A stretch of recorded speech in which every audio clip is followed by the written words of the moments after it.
Hello everyone. Welcome back to my channel, Diamonds and Washi. My name is Katie, and today I am here to chat with you about a diamond painting I recently completed called Semblance.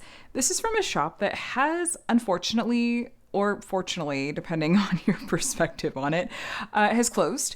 But I still thought that I would do a review and talk about this and use it as a chance to talk about some of the things that I prioritize when it comes to diamond paintings, like what my make or breaks are, as well as, I guess, talk a little bit about how my tastes have changed over the years. And my hope is that you'll find that kind of discussion helpful for yourself when you're trying to decide, is this a company that I want to buy from? What do I like and dislike about the different aspects of diamond painting so that you're able to spend your money in a way that feels like you're not throwing it away and spending your, time in a way that doesn't feel like you're throwing it away either. So I have been lately doing more start to finish or like unboxing to review style videos on these. But this is a diamond painting that was included in an unboxing video several years back when it first came in. So it was already, unboxed. I shared my first impressions. I will have that video linked below if you would like to go and grab that context. I do want to give you the disclaimer, though, that I want to say that was probably 5 years ago, maybe 4 years ago. I think 5 years ago. And I have learned a lot and have really changed and grown in terms of what my opinions are. This was a company in particular that was one of my top favorite companies when I started diamond painting, and I very sincerely liked the diamond paintings that I was working on from them. Working on this kit now, I had different kind of opinions at the end of it, and I want you to know it's okay if your opinions change over time, and something that you would have loved last year, and now you go, oh, well, actually, I can't believe that I liked that then, and I don't like it now, that is all really okay. And with all of those disclaimers aside, let's get into it. You could probably tell there's a lot to say. So this is called Semblance. It's by the artist Margaret Morales. The shop is DIYMoon Shop, or DIYMoon Shop. Different people, myself included, pronounce it different ways. And this company closed a few years back, and this artist is now licensed over at Diamond Art Club, and I've completed several pieces from her over there and am a pretty big fan of how they do her artwork justice. So I have my paper logbook here where I track the different diamond paintings that I work on, including the stats, and I rank different things, like I'll rank the confetti and enjoyment for a kit. So size-wise, this was 40 by 53 centimeters. I'm trying to remember if at this point this shop let you choose sizes, because when I first started diamond painting, they would offer their artwork in a variety of sizes, but in the months before they closed, they had kind of moved towards only offering kits in one size each, and I cannot for the life of me remember if that was the case with this one, and I don't have a good way of checking that because their website is, closed and all that stuff. And I can't tell just from my order form. So this may or may not have been the only size available for this artwork. It had 32 colors. I got it with round diamonds. I think you were able to choose if you wanted it with round or squares. I got it with rounds. And this is sorry, my cat just jumped off the table and is shaking it mightily. This is the original artwork, which I am a really, really big fan of Margaret Morales. I love the soft watercolor style and her use of color and everything, and just the way she does portraits. I think they're really very beautiful, and they evoke a lot of emotions that I connect with. So this artwork had really spoken to me deeply. I hope that Diamond Art Club does license this at some point. It would be nice to see how they would do this piece. I'd imagine it would be significantly larger because I think this was definitely way too small, and we'll talk about why. Confetti-wise, it was pretty confetti heavy. I gave it a 7 out of 10. Enjoyment was a 5 out of 10. Drill count was 26, upwards of 26,000 diamonds. So lots of notes, lots to talk about. I had a note here. I remember I had an email where I sent feedback to them about this kit. The context being that as the shop in the months before it closed, it was kind of I don't know. It was rocky. I'm not going to dress that up. It was rocky, you guys. They had made some changes to the manufacturer and to their process and to, the renderings and stuff. And I was so disappointed because I had really enjoyed so much about how they had been doing things. So when they made a bunch of changes and I was seeing things that I thought, oh, this is a big problem. I think they'll want feedback on this. I was regularly sending them feedback, thinking that they were going to be very receptive to it. And in some ways it felt like they wanted to be, but I rarely saw changes being implemented with that, which was really disappointing. But I just had a note that, yeah, I did send them feedback at the time, just, with my thoughts on a number of different things with this kit, among others that I ordered at the time in particular. I like the canvas material. It's got this soft backing to it, and it was really nice to diamond paint on. The glue was really great. I didn't have any issues with it. That was one of the things that people, and myself included, would sometimes run into with their older kits, actually. One of the few issues I would sometimes have was with the glue being a little bit thin. Not so with this one. The glue was great on this one. I like the canvas. The symbol clarity was fine. Though you could see it's all alphanumeric, all letters and numbers. And I admit this is not my favorite personally. I like when there's a little bit more variety in the mix, like getting some other symbols in there, because when I sit down to actually diamond paint, if it's all letters and numbers, the way that I look for symbols is trying to see which one is standing out to my eye the most. And when it's all letters and numbers, often there's not really one that is standing out as much. Whereas if there's triangles or arrows or other things in the mix, sometimes they'll pop a little bit more. So that's a personal thing, but something that I did notice and wanted to mention.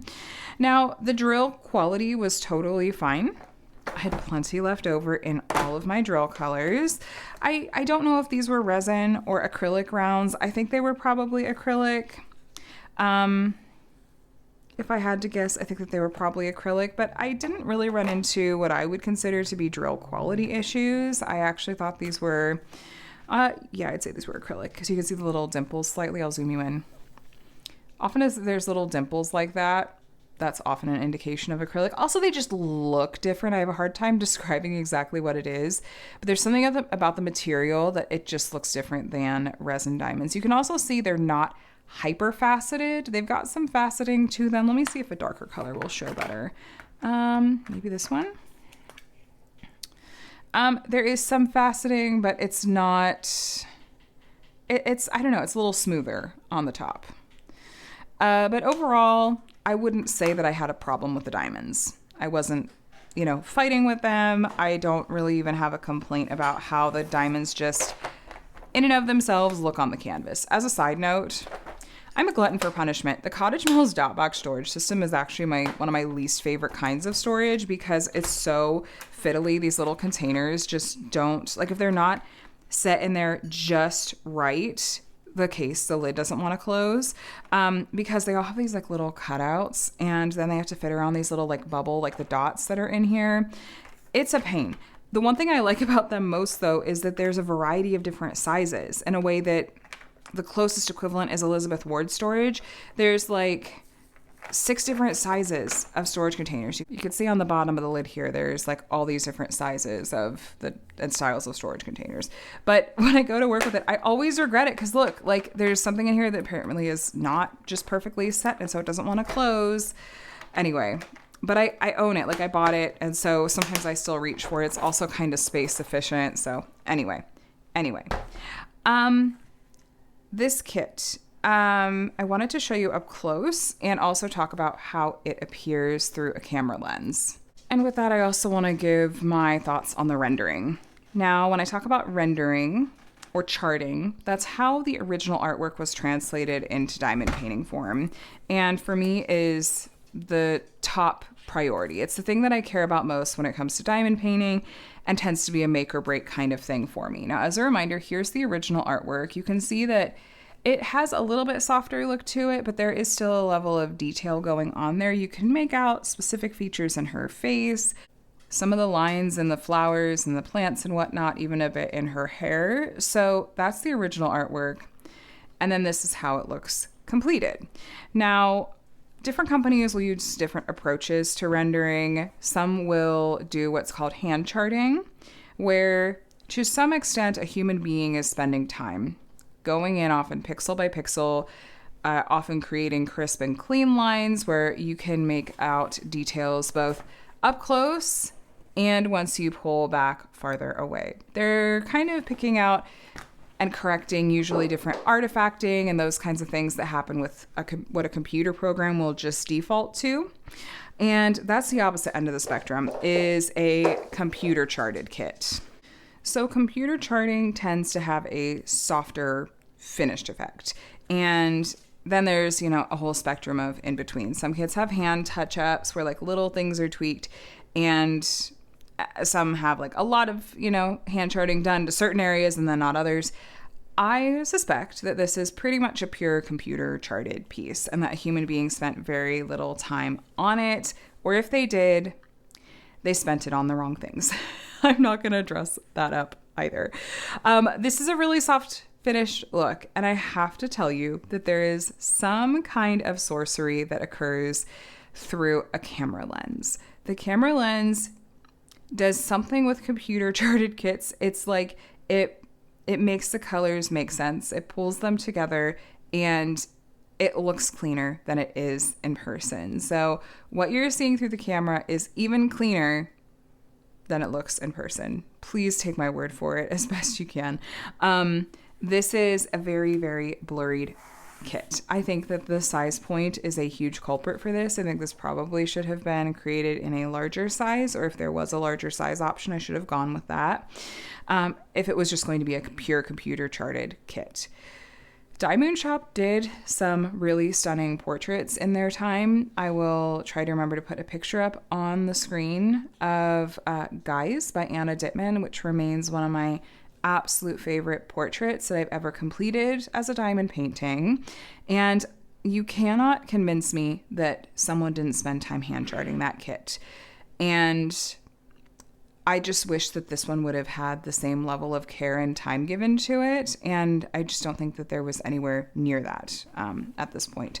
So there are a lot of things about this, like some of the color choices. This magenta color that's in her hair is really common that you'll see sometimes with computer charting. There's some really stark, bright pink colors in the mix with some of these flowers. Some of the random blue drills in there. It just, if a human being had gone in here and touched this up a little bit, they could have cleaned it a bit. Her skin tones, yeah, there's a lot of confetti. The gray color in her back, sometimes that gray skin tone will pop up with Margaret's pieces. When I was working up close on this flower, I couldn't even really tell that it was a flower when I'm up here in this section. When I pull back and the whole thing is done, it's like, oh yeah, there's the flower. You can kind of see some of the shapes in there. Now, I also want to point out to you the background. This was interesting and one of the things that I first sent them feedback about, honestly, because when I looked at the original artwork, which you could see the thumbnail down here, I expected the background color to be an ivory color, and they did this pink AB 819 to be exact. Now, what's interesting about it is that the quality and the way that the AB coating looked on the tops of these diamonds varied wildly. So this that you're seeing on here, you can see how there's a variety of, like, there's lots of AB coating here, but then very little here. And it almost looks like I used a regular drill mixed in with an AB, and that is not what happened. This is all just in the one bag of 819 AB that they gave me, and there's just a really wide variation of how much AB coating is on those diamonds, and I decided to just leave that as is. Oh, there's a little bit of like putty or something that got stuck on there. Anyway, like, and this one right here really stands out. It's like, that's a ton of AB coating, but I thought, you know what? I actually don't mind the way that it almost makes it look textured. I don't hate it for the background color, and you might disagree, but that's just the call I decided to make. I was not about to try to go through this giant bag of diamonds and try to pick out, like, I'm going to make this look as consistent as possible. And yeah, even from further back, you can see the variation, but I personally don't mind it. What do you guys think? Do you think that I should have just swapped it out and grabbed I had to buy a lot though of 819 as a plain color. There's quite a lot in this kit, but that's the way I ended up going with it. So yeah, it's interesting. Even though I clearly have a lot to be critical about when it comes to this kit, I ranked it as a 5 out of 10 in terms of enjoyment, and I could even have potentially rated it maybe a 6. And that may surprise you to hear, given that I'm talking about how I'm not super happy with the overall rendering, as that's more of as a rule though, because what made all the difference for me in terms of my enjoyment was going into this with the correct expectations. I knew what I was getting into. I was familiar with what the renderings at this company looked like at the time that this kit was produced, knowing the size, knowing what I could see of the printed render on the canvas, looking at the colors in the bags. When I decided to work on it, I knew I wasn't going to be getting a Diamond Art Club Margaret Morales finished effect. I knew I was going to be getting a DIYMoon Shop late stage, for lack of a better phrase, like shortly before closure level of rendering and color choices and everything. And so the bar was low. I didn't go into this thinking this is going to look real sharp and clean completed. I thought, I'm in this because I really love this original artwork, and this is allowing me to engage with and enjoy that original artwork in some way that I can't currently do as a diamond painting because it hasn't come out from Diamond Art Club. And so on the other hand, I have the piece Yumiko from DIYMoon Shop that a few months ago came out from Diamond Art Club, and I don't know that I don't necessarily feel the need to ever do the DIYMoon Shop version, because now I have the DAC version. I can enjoy that artwork in a way that I know I'm going to be much happier with the finished result. So for some of you though, I know that even setting the expectations is not going to suddenly make this something that you would want to work on, but I wanted to explain what my mindset was going into this and why I did find myself managing to actually enjoy it. I found myself able to enjoy it. And it was just, I felt very zen about working on it. It was just like, okay, here I am. I get to work on Semblance, and no matter how it turns out, it's like, I get to enjoy this artwork. The colors in general, like completely by themselves, I like this kind of color palette, this soft pastels, just very dreamy. And the materials were not difficult to work with. If I would have had to fight with the glue, or if this had been like a square drill kit with bad quality squares, forget it. Then I would not have been having a good time. But because this was otherwise a very fine, good experience with like materials and stuff, I was good. I was good to go. So that's what I mean when I talk about what your make or breaks are, what your priorities are, what are the things that it's like, if this thing is a problem, then I'm not going to enjoy working on the kit. If it's bad drills, I can't do it. If it's bad rendering, like if I hate the ABs or something, then that's a deal breaker for me. Or the size point is a deal breaker. Or like, I just love the original artwork and I'm fine with how it turns out. So the render isn't a deal breaker in this case. And knowing that I couldn't replace this with the same artwork, and I wanted to enjoy the artwork, regardless of kind of how it turned out. So, and this is one that I wonder if I would have worked on it 5 or 6 years ago, if sort of my expectations and standards would have been different at the time, to the point that I would have finished this and gone, this is absolutely beautiful. But again, a lot has changed in 5 years. What's available out there, what different companies are doing, and any number of other things, my personal tastes and priorities, those have changed and those have adapted. So I guess, yeah, that's just something that is interesting for me anyway to reflect on. And I'm so curious to hear if you've noticed, if you've been a long time diamond painter, or heck, even if you've only been diamond painting for a couple of months, like what are you noticing that you prioritized or cared about a lot when you started versus today, and how has that changed? Anyway, you guys, I always hesitate a little bit to do post reviews on kits that you can't actually get anymore. I feel a little bit of guilt about it, and so that's why I wanted to offer some other like perspectives and maybe some other insight that you might still find helpful, even though this kit is not one that you're able to like actively go out and buy. It is possible that this might pop up in a D-stash somewhere, but I don't know how many people were buying from this shop at this point and still have their hands on these kits, 5 years later.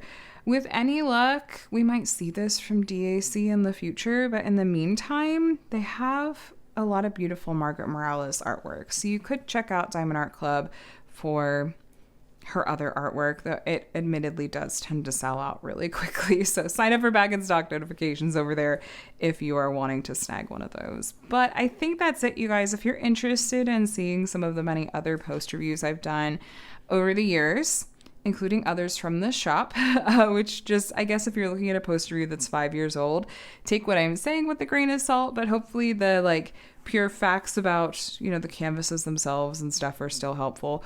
I'll have my post review playlist linked below. You could take a look at for further reading. I unbox and review a variety of different companies here on my channel and try out a variety of different small shops. And so subscribe if that sounds good to you. And if you enjoyed this video, I'd love to have you here. I also do other diamond painting related videos like how-tos and tutorials. And if you want some company while you're crafting on Monday mornings, I do weekly whip and chats. But I'm going to let you guys go. I would love to hear your thoughts down in the comments below. What do you think about how this one actually turned out?